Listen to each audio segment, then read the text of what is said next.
Hello students, कैसे हैं आप सब। Welcome back to history with Rohini. मैं हूं रोहिणी दुबे और आपके लिए लेकर आई हूं विषय इतिहास क्लास 12 की सीबीएसई बोर्ड की सीरीज़। और हम दो चैप्टर ऑलमोस्ट ख़त्म करने वाले हैं। पहला मैं कंप्लीट कर चुकी हूं, सेकंड चैप्टर आज फिनिश होने वाला है। दोनों ही चैप्टर्स को मैंने 5-6 टुकड़ों में बांटकर वीडियोस बनाए हैं, क्योंकि हमारे लेसन्स इतने बड़े बड़े हैं कि उनको एक वीडियो में कवर कर पाना बहुत मुश्किल है। और अगर कर भी लिया जाएगा तो आपके लिए वो पढ़ना भी पॉसिबल नहीं है और बहुत सारे फैक्ट्स उसमें छूट भी जाएंगे। तो इसलिए मैंने बहुत छोटे छोटे भागों में वीडियोस को बनाया है, उसको आप देखें, पढ़ें। उसमें मैंने 1-2 नंबर के क्वेश्चंस स्पेशली कंप्लीट करवाए हैं और 3-4 नंबर के क्वेश्चंस को भी मैंने डिस्क्राइब किया है। डिस्क्रिप्शन में मैं लिंक दे दूंगी, तो आप पिछले वीडियोस को भी देख सकते हैं अच्छे से। पसंद आए तो आप चैनल को सब्सक्राइब भी कर सकते हैं।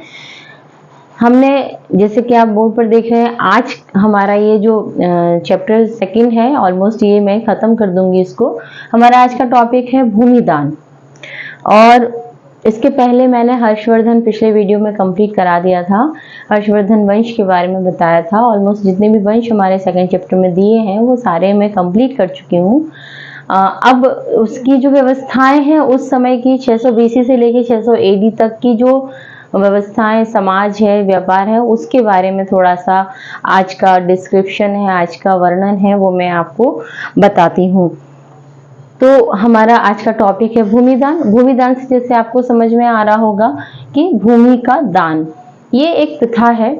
और ये प्रथा आज के समय में तो बहुत ही कम, ना के बराबर देखने को मिलती है, लेकिन प्राचीन भारत में ये प्रथा जरूर प्रचलित थी।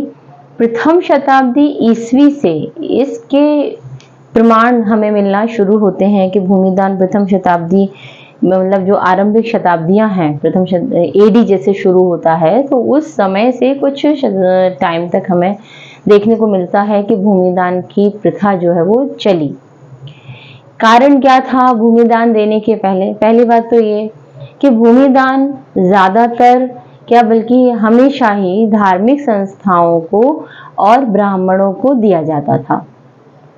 पीछे इसके बहुत सारे रीजंस हैं। एक रीजन तो ये हम मान सकते हैं कि जो राजा धार्मिक प्रवृत्ति के होते थे, दानी प्रवृत्ति के होते थे, तो वो इस तरीके की चीजें करते थे, भूमिदान देते थे। कुछ गरीब ब्राह्मण है तो उनको कुछ भूमिदान दे दी और उस पर वो खेती वगैरह करके अपने जीवन को यापन करते थे।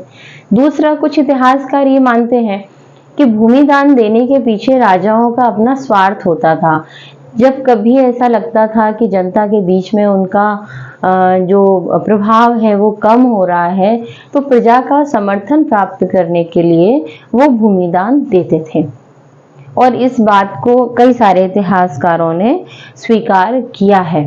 तो पहली चीज तो हमारे, जैसे कि मैं हर एक अपने वीडियो में आपको 1-1 नंबर के क्वेश्चंस पर्टिकुलरली लिखवाती हूँ, तो भूमिदान से रिलेटेड जितने भी क्वेश्चंस हैं 1-1 नंबर, 2-2 नंबर में भी आप उनको देख सकते हैं, वो आप लिखेंगे संग में। तो सबसे पहला जो इसका क्वेश्चन है भूमिदान से रिलेटेड, किसको दिया जाता था? तो भूमिदान देने वाले जो मुख्य रूप से धार्मिक संस्थाओं और ब्राह्मण, इसको आप लोग नोट करेंगे। धार्मिक संस्थाओं और ब्राह्मण, इन दोनों को ही भूमिदान दिया जाता था। दूसरी चीज है कि भूमिदान के प्रमाण हमें मिले हैं। सबसे पहला प्रमाण हमें किसके द्वारा दिया गया मिला है? तो भूमिदान का प्रथम प्रमाण कहां से मिलता है हमको? भूमिदान का प्रथम प्रमाण हमें मिलता है प्रभावती गुप्त के अभिलेख से। प्रभावती गुप्त कौन थी? अब यहाँ पर ये प्रश्न है कि प्रभावती गुप्त कौन थी। आपके लिए क्वेश्चन है कि भूमिदान का प्रथम प्रमाण कहाँ से मिलता है, तो आपका आंसर है प्रभावती गुप्त के अभिलेख से। ताम्रपत्र अभिलेख हमें प्रभावती गुप्त का मिला है, जहां से हमें भूमिदान का प्रमाण मिलता है, जिसमें प्रभावती गुप्त द्वारा एक ब्राह्मण को भूमिदान दिए जाने का साक्ष्य है, उल्लेख है। ठीक है। और उसमें उस ब्राह्मण को के लिए प्रभावती गुप्त प्रजा से बोलती है, उस गांव को जिसको उसने भूमिदान दिया था, कि अब ये भूमि, ये वाला क्षेत्र इन ब्राह्मण का है और इन ब्राह्मण के ही बात सब लोग मानेंगे, जो ये कहेंगे वही यहाँ पर मान्य होगा, उनका निर्णय यहाँ पर मान्य होगा। तो इस तरीके के वर्णन हमें प्रभावती गुप्त के उस अभिलेख से मिलता है। प्रभावती गुप्त कौन थी, ये क्वेश्चन भी पूछा जाता है, तो हम इसको भी लिख लेते हैं। प्रभावती गुप्त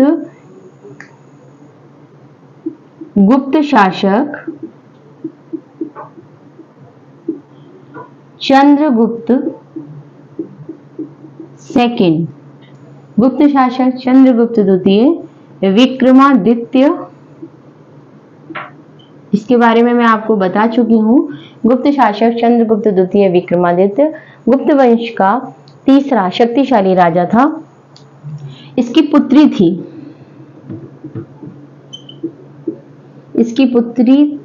एक क्वेश्चन प्रभावती गुप्त से रिलेटेड 2 क्वेश्चन बल्कि 3 क्वेश्चन बनते हैं। पहला क्वेश्चन बनता है कि भूमिदान का प्रथम प्रमाण कहाँ से मिला है, प्रभावती गुप्त से मिला है। दूसरा क्वेश्चन, प्रभावती गुप्त थी कौन, तो गुप्त शासक चंद्रगुप्त द्वितीय विक्रमादित्य की पुत्री थी प्रभावती गुप्त। इसके बाद तीसरा क्वेश्चन और मिलता है, वो है प्रभावती का विवाह। ये क्वेश्चन बहुत आता है बोर्ड एग्जामिनेशन में। इसका विवाह कहाँ हुआ था, वाकाटक वंश में। वाकाटक वंश में इसका विवाह हुआ था। ये क्वेश्चन बहुत पूछा जाता है कि प्रभावती गुप्त का विवाह कहाँ हुआ था, उसका विवाह वाकाटक वंश में हुआ था। जब वो वहां की रानी बनी तो एज अ रानी उसने ये जो भूमिदान है वो किया, क्योंकि उसके पास संपत्ति का अधिकार रानी के तौर पर था। वैसे तो इस काल में प्राचीन भारत में स्त्रियों को संपत्ति के अधिकार प्राप्त नहीं थे, लेकिन क्योंकि प्रभावती गुप्त एक रानी थी और उसने साम्राज्य संभाला हुआ था वाकाटक वंश का, तो उसके पास अधिकार थे और उसी अधिकार के तहत उसने ये जो भूमि थी वो भूमि को दान उसने किया। तो ये भूमि दान के बारे में से रिलेटेड जितने भी क्वेश्चंस हैं वो मैंने आपको पूरे बताए। इसके बाहर इस टॉपिक से कोई भी क्वेश्चन नहीं आपसे पूछा जाएगा। नेक्स्ट हमारा टॉपिक है नगर और व्यापार।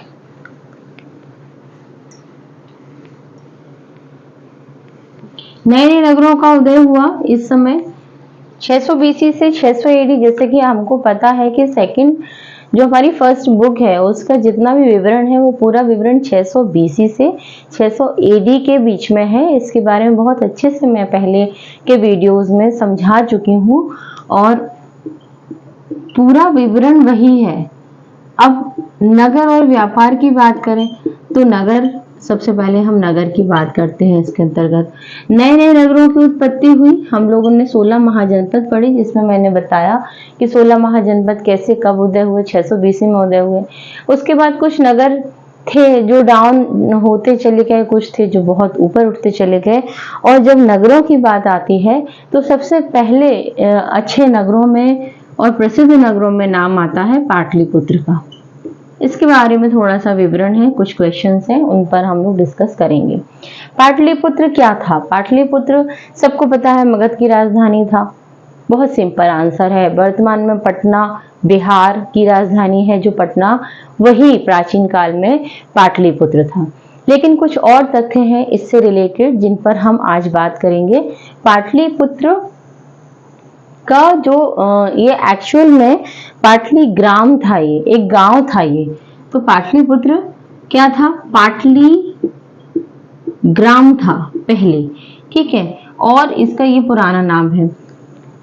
जब ये पाटली ग्राम था और जब मगध साम्राज्य की स्थापना हुई तो उस समय तो वहां की जो राजधानी थी शुरू में राजगृह थी। मैंने पहले भी बताया है, लिखवाया भी है कि पहले मगध की राजधानी राजगृह थी और उसके बाद राजाओं के द्वारा इस बात का निश्चय किया गया कि पाटली ग्राम को राजधानी बनाया जाए और उसे बस्ती में शामिल किया जाए, नगर की में लाया जाए। तो पाटली ग्राम में कुछ कंस्ट्रक्शन और उसको सुडौल वगैरह उसको सुदृढ़ करा करके उसको राजधानी बनाया गया और उसका नाम रख दिया गया पाटलिपुत्र। आने वाले टाइम में पाटलिपुत्र बहुत ही शानदार नगर के तौर पर आया। चंद्रगुप्त मगध के जितने भी राजा थे उन लोगों ने पाटलिपुत्र को अपनी राजधानी बनाया और मौर्य शासनकाल में, मौर्यों के शासनकाल में पाटलिपुत्र सबसे ज्यादा प्रसिद्ध रहा। इवन उस समय पूरे एशिया में पाटलिपुत्र पहले नंबर पर था, सबसे बड़े नगरों में एशिया में, पूरे एशिया में उसका नाम था पहले नंबर पर।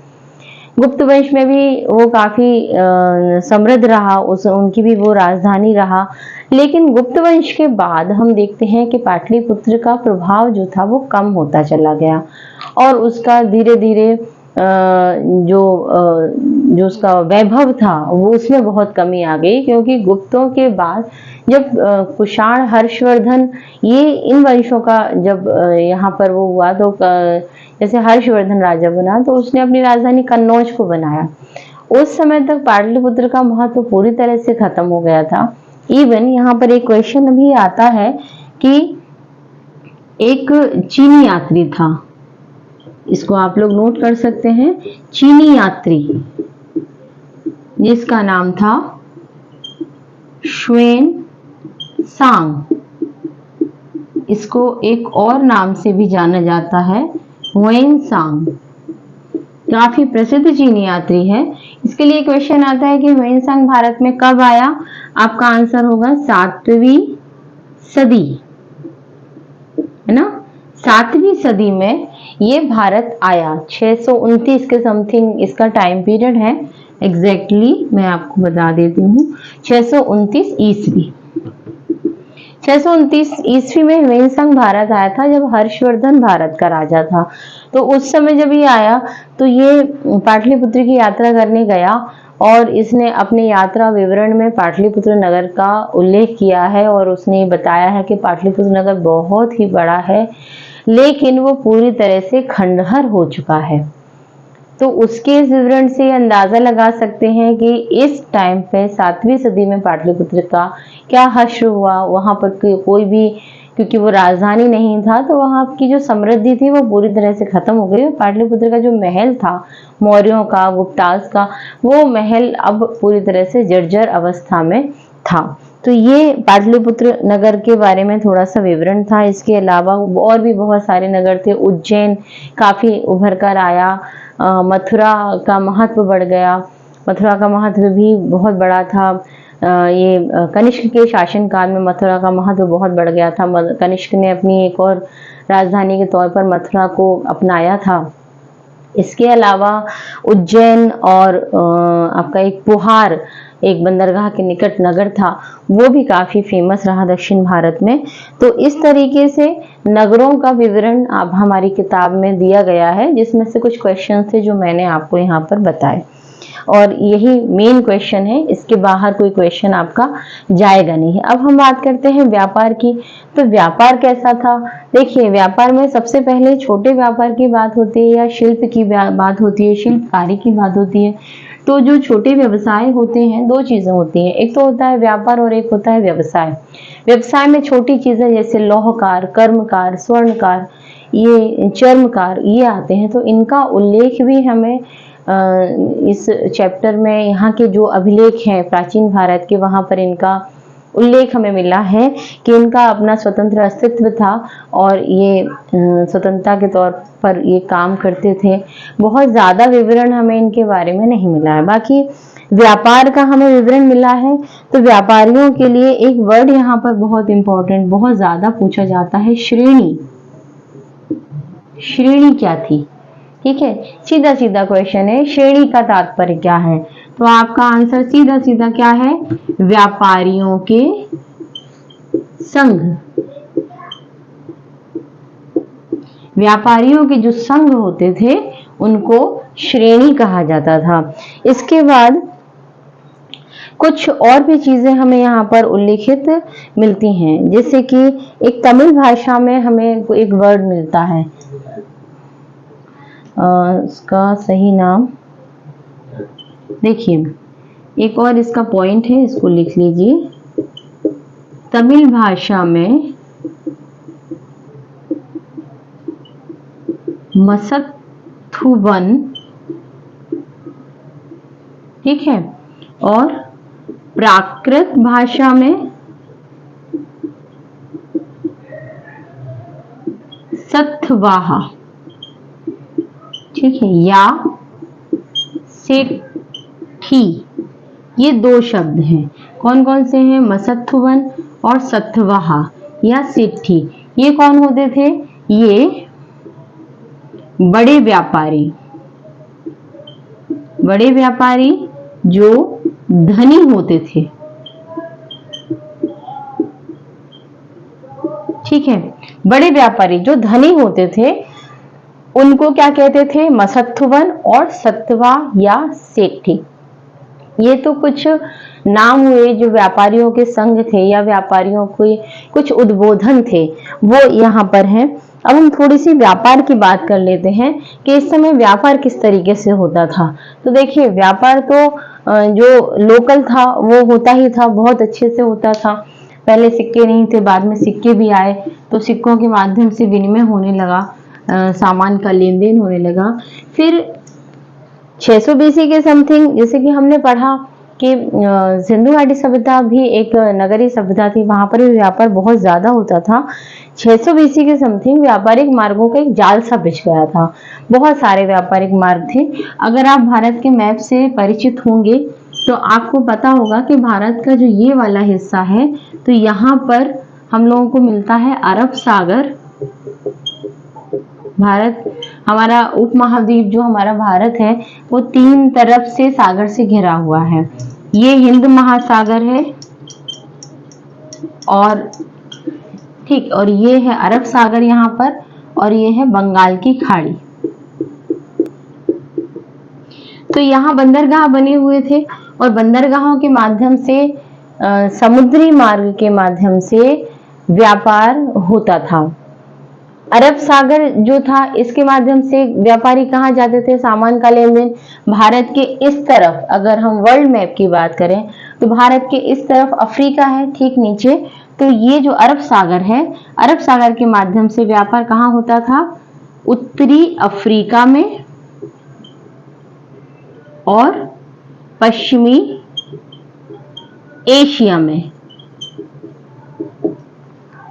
अरब सागर के माध्यम से उत्तरी अफ्रीका और पश्चिमी एशिया में व्यापार होता था, और बंगाल की खाड़ी के माध्यम से यहाँ का जो समुद्र था, जो यहाँ के बंदरगाह थे, उनके माध्यम से व्यापार होता था चीन में और दक्षिण पूर्वी एशिया में, ठीक है। ये दो चीजें आपके इंपॉर्टेंट हो सकता है, आपसे पूछ लिया जाए तो अरब सागर के माध्यम से उत्तरी अफ्रीका, पश्चिमी एशिया, और बंगाल की खाड़ी के माध्यम से चीन और दक्षिण पूर्वी एशिया में व्यापार होता था। रोमन साम्राज्य से भी हमारा व्यापार चलता था, और रोमन साम्राज्य में बहुत ज्यादा मसालों की, भारत के मसाले, काली मिर्च वगैरह, गरम मसाले और कपड़ों की बहुत ज्यादा मांग थी, तो उनके मांग की भी पूर्ति की जाती थी, और वो अरब सागर के माध्यम से ही की जाती थी। अरब सागर से व्यापारी होते हुए हमारा जो सामान था वो पहुंचता था भूमध्य रेखा पर, और वहां पर ये व्यापार जो है वो होता था। इसके बाद एक और आपके लिए पॉइंट यहाँ पर है व्यापार से रिलेटेड, जो आपको मैप में भी हेल्प करेगा, मैप में भी उसको बहुत पूछा जाता है। मालावर तट सुना होगा आप लोगों ने, यहां से भी काफी व्यापार होता था। मालाबार तट ये कहां पर है? केरल में है, ठीक है। मालाबार तट केरल में है, या हम कह सकते हैं कि इस तट, केरल, आधुनिक केरल को मालाबार तट कहते थे। ये एक बंदरगाह भी रहा है, और इसका उल्लेख मिलता है, कहां पर मिलता है? एक बुक है, बहुत ज्यादा फेमस है, पेरिप्लस ऑफ एरिथ्रियन सी, ये बुक का नाम है, ठीक है। पेरिप्लस ऑफ एरिथ्रियन सी ये बुक का नाम है, और ये जो बुक है ये लिखी है एक यूनानी ने, एक यूनानी समुद्री यात्री, बट इसका नाम नहीं है, इसको जनरली बोलते हैं कि एक अज्ञात लेखक के द्वारा ये लिखी हुई है। लेकिन उस समय का बहुत ज्यादा विवरण तटों का, व्यापार का, समुद्र का पूरा विवरण जो है वो इस बुक के अंदर आपको मिलेगा। ये पूछा भी जाता है कि इसको किसने लिखा, तो नाम तो हमें याद रखना नहीं है, हमें सिर्फ लिखना है अज्ञात लेखक ने।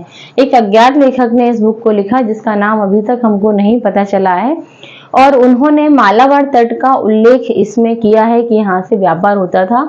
तो पहला तो आपका यहाँ क्वेश्चन है कि मालाबार तट है कहाँ, आंसर है केरल।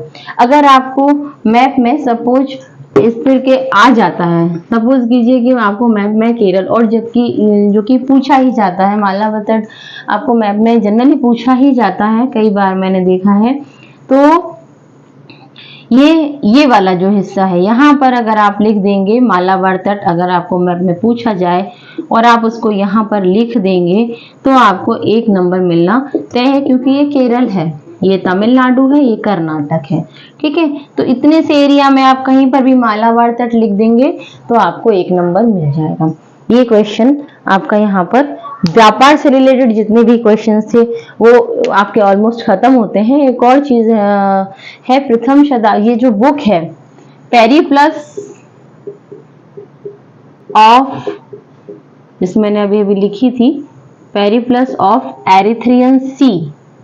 ठीक है, इस बुक का लेखक मैंने बताया कि इस बुक का जो लेखक है वो तो अज्ञात है, पर इसका टाइम पूछ लेते हैं तो इसका टाइम रहेगा प्रथम शताब्दी ईसवी। ठीक है, यानी कि 100 एडी टाइम पूछ लेते हैं कि ये बुक किस समय की है, तो 100 एडी प्रथम शताब्दी ईसवी की ये बुक है। इस बुक में मालाबार तट का उल्लेख है, मालाबार तट केरल में है और मैप में यहाँ पर है। दैट्स इट, इतने ही क्वेश्चन आपके व्यापार से रिलेटेड यहाँ पर बनने वाले हैं, इसके बाहर आपका कोई भी क्वेश्चन नहीं जाएगा। अगले टॉपिक की तरफ और अपने लास्ट टॉपिक की तरफ हम बढ़ते हैं, सिक्के।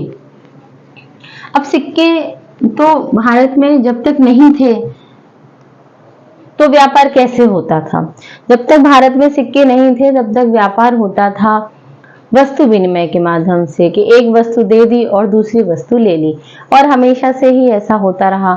लेकिन जब सिक्के बने, जब सिक्के छप गए, उनकी मुद्रण होने लगा, तो सिक्कों के माध्यम से व्यापार होने लगा, विनिमय सिक्कों के माध्यम से होने लगा। सिक्कों का अपना एक अलग इतिहास है, कौन ने, किस राजा ने कब कौन से सिक्के बनवाए, कब कौन से सिक्कों को जारी किया, ये बहुत बड़ा टॉपिक है। लेकिन हमको सिर्फ उतना ही पढ़ना है जितना हमारे पेपर में आता है, इससे बाहर पढ़ने से फिलहाल कोई मतलब नहीं है। तो मैं आपको बता देती हूँ कुछ पॉइंट। सबसे पहला इससे रिलेटेड जितने भी पॉइंट्स हैं वो मैं डायरेक्ट यहाँ लिख रही हूँ, उनको आप लोग नोट कर लीजिए। सिक्कों में सबसे पहला क्वेश्चन आपका आता है कि सबसे पहले सिक्के कब ढाले गए, तो 600 बीसी में। 600 बीसी में सबसे पहले चांदी और तांबे के सिक्के ढाले गए। ठीक है, सबसे पहले चांदी और तांबे के सिक्के ढाले गए, कब ढाले गए? 620 में। पहला क्वेश्चन आपका बहुत ही इंपॉर्टेंट है ये वाला। तो भारत में सिक्कों का इतिहास जहां से शुरू होता है वो 620 से शुरू होता है। फिर उसके बाद जनरल सिक्के ढाले गए तांबे के और चांदी के। मौर्य काल में भी हमें चांदी के सिक्कों का उल्लेख मिलता है, कारशापण का उल्लेख मिलता है, चंद्रगुप्त मौर्य के समय में भी चलता था। उसके बाद है कि शासकों की प्रतिमा और नाम, शासकों की प्रतिमा और नाम के साथ सबसे पहले जो सिक्के हैं। दूसरा क्वेश्चन, शासकों की प्रतिमा और नाम के साथ सबसे पहले सिक्के किसने ढाले हैं? हिंद यवन। ये क्वेश्चन बहुत इंपॉर्टेंट है। हिंद यवन शासकों ने ढाले। ठीक है, एक तो हो गया ये। कि शासकों के नाम, जिन सिक्कों के ऊपर शासकों का पिक्चर लगा हो और उन पर उनका नाम लिखा हो कि हाँ ये इन राजा के द्वारा चलाया गया, ऐसे सिक्के सबसे पहले हिंद यवन शासकों ने। अब हिंद यवन शासक कौन थे? ऐसे यूनानी शासक जिन्होंने भारत में शासन किया, क्योंकि भारत में सिकंदर का आक्रमण हुआ तो उसके बाद बहुत सारे यूनानी लोग भारत में रुक गए। फिर सेल्यूकस के संग में चंद्रगुप्त मौर्य के संबंध स्थापित हुए, तो काफी चीजें रही हैं। यूनानियों का इतिहास अलग है भारत के संग में, वो एक अलग चैप्टर है। हमें यहाँ पर सिर्फ इतना समझना है कि हिंद यवन, भारत में शासन करने वाले यूनानी शासक हिंद यवन, उनके द्वारा भारत में सबसे पहले ऐसे सिक्के ढाले गए जिनके ऊपर राजा की प्रतिमा और उनका नाम लिखा रहता था। एक और क्वेश्चन यहाँ पर है कि सोने के सिक्के, ठीक है, सोने के सिक्के सबसे पहले किसने ढाले? ये भी हिंद यवन शासकों ने ढाले। सोने के सिक्के भी सबसे पहले हिंद यवन राजाओं ने ही चलाए थे, ये क्वेश्चन भी पूछा जाता है। फिर है कि इन शासन कहाँ पर था इनका? अब सिक्के तो बनाए पर ये कहाँ पर राज्य करते थे? तो लगभग 200 BC में उत्तर पश्चिमी भारत, यानी कि पश्चिम उत्तर भारत, यानी पाकिस्तान और अफगानिस्तान का जो एरिया है वो भारत में इनका शासन था। किनका शासन था? हिंद यवन राजाओं का।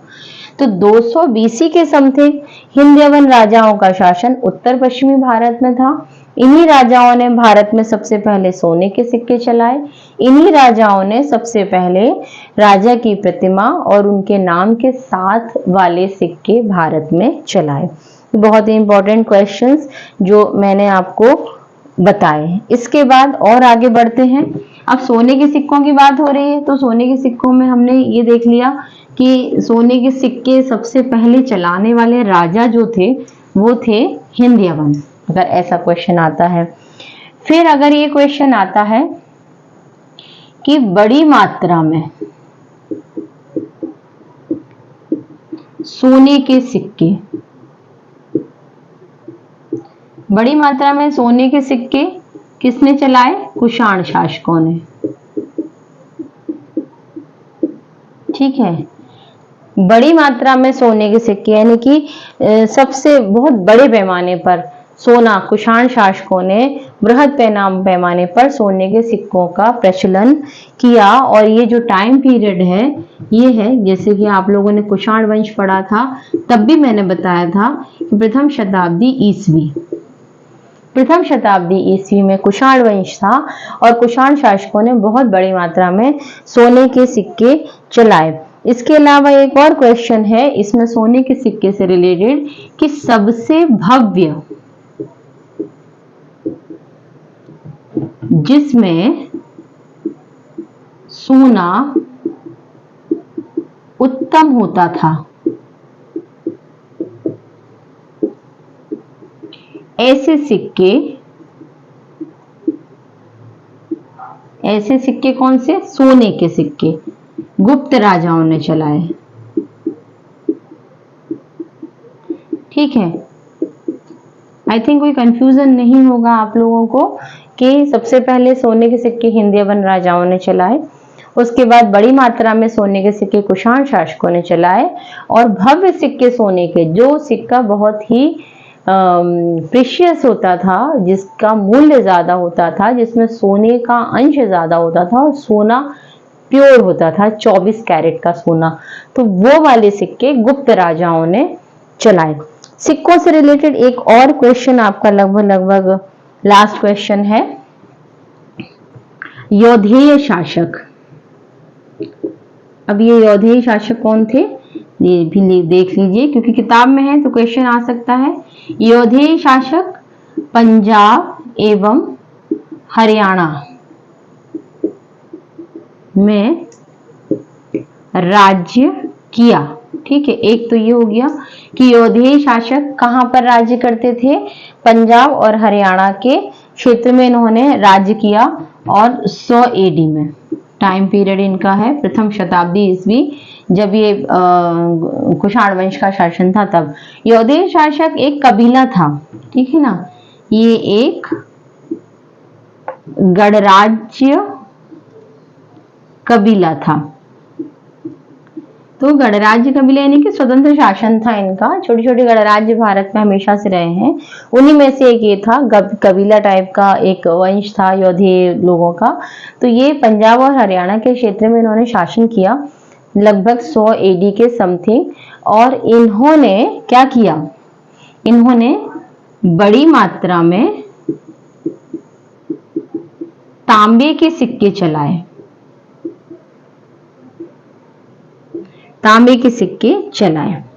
ठीक है, ये आपका क्वेश्चन खत्म। यहां पर आपका सिक्कों से रिलेटेड जितने भी क्वेश्चंस थे वो मैंने पूरे बता दिए। अब कोई भी सिक्कों से रिलेटेड क्वेश्चन आपका बाहर नहीं आएगा। छठी शताब्दी ईस्वी के बाद, है ना, छठी शताब्दी ईस्वी यानी कि हर्षवर्धन का जो शासन था उसके बाद का जो टाइम था, उस समय उसके बाद आप देखेंगे कि सिक्के जो हैं वो मिलना कम हो गए।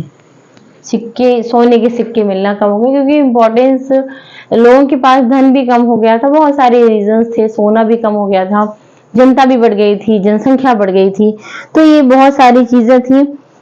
यहाँ पर हमारा ये चैप्टर ऑलमोस्ट खत्म होता है। ऑलमोस्ट क्या, खत्म ही हो गया है।